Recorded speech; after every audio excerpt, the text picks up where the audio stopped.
Udhëheqësi I serbëve të Bosnjës, Milorad Dodik, duket se po largohet nga jeta politike në Bosnjë në shkëmbim të heqjes së sanksioneve të vendosura në vitin 2017 nga Departamenti I Thesarit të SBA-s për pengimin aktiv të zbatimit të marrëveshjes së Daytonit, përmes sfidimit të gjykatës kushtetuese të Bosnjë-Hercegovinës. Fuqia ligjore për vendosjen e tyre rrjedh nga urdhri ekzekutiv numri 13304 I nënshkruar që në vitin 2003 nga presidenti George W. Bush, I cili autorizon Departamentin e Thesarit të vendosë sanksione ndaj personave që pengojnë zbatimin e marrëveshjes së paqes së Daytonit ose minojnë stabilitetin në Ballkanin Perëndimor. Sanksionet përfshinin ngrirjen e çdo pasurie të Dodikut nën jurisdiksionin amerikan dhe ndalimin për qytetarët dhe kompanitë amerikane që të bënin transaksione me të. Presidenti I SBA-s nuk e ka nënshkruar personalisht vendimin kundër Dodikut, por Departamenti I Thesarit ka zbatuar urdhrin ekzekutiv ekzistues si bazë ligjore për sanksionin. Heqja e sanksioneve ndaj Dodikut në shkëmbim të largimit të tij nga jeta politike rrit shanset e integrimit të Bosnjë-Hercegovinës në Bashkimin Evropian dhe zhbën një vatër të fortë të ndikimit rus në zemër të Ballkanit, e cila po kthehej në një model shkatrues për stabilitetin e vendeve që kanë probleme me Serbinë, përfshirë edhe Kosovën.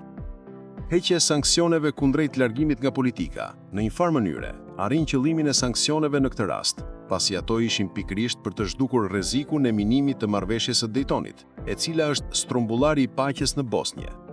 Fakti që udhëheqësi ultranacionalist serb, që është figura më e dashur e Kremlinit në Ballkan, arriti ta negociojë fatin e tij me SBA-n kundrejt ikjes nga politika, është një shembull I mirë edhe për udhëheqës të tjerë të sanksionuar në Ballkan, edhe pse në këtë rast Dodik është sanksionuar për motive gjeopolitike dhe të sigurisë kombëtare. Sali Berisha, ndryshe nga Dodik, është sanksionuar nga Departamenti I Shtetit për minimin e demokracisë, shantazh ndaj sistemit gjyqësor dhe përfshirje në korrupsion madhor bashkë me familjen e tij. Deri më sot, asnjë sanksionuar nga Departamenti I Shtetit nuk është liruar nga sanksionet, ndërkohë që të sanksionuarit nga Departamenti I Thesarit e kanë praktikë normale rishikimin e sanksioneve kundrejt reflektimit në politikat e tyre.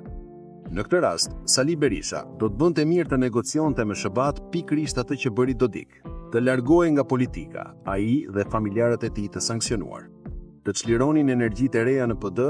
dhe të çlirohej nga sanksionet, edhe pse ato janë të mbështetura në historinë e tij 35 vjeçare kundër demokracisë në Shqipëri dhe kapjet shtetit. Por me që ai vuan më shumë ndarjen nga historia se sa nga pushteti, do t'ishte një shans I mirë për të që të provonte se nuk ka ambicie për pushtet as ai, as familjarët e tij të sanksionuar, dhe se janë gati të tërhiqen jetën e tyre për të lënë të lirë opozitën dhe PD-n të zgjedh vetë fatin e saj, pa e lidhur me fatin e sanksioneve të tyre familjare. Dodik, një udhëheqës ku ka investuar gjithë politika ruse në Ballkan, në fund zgjodhi fatin e vet dhe të familjes së tij. Nuk besoj se Berisha është më peng se Dodik, që duhet të rritë domosdoshmërisht në krye të PD-s, qoftë edhe non grata. Pavarësisht dëmeve që I ka sjell këtij vendi, minimit të demokracisë, që nga viti 1996, zhytjes së vendit në anarki e vllavrasje, përfshirjes së tij dhe familjarëve të tij në korrupsion madhor dhe shantazhimit të sistemit të drejtësisë,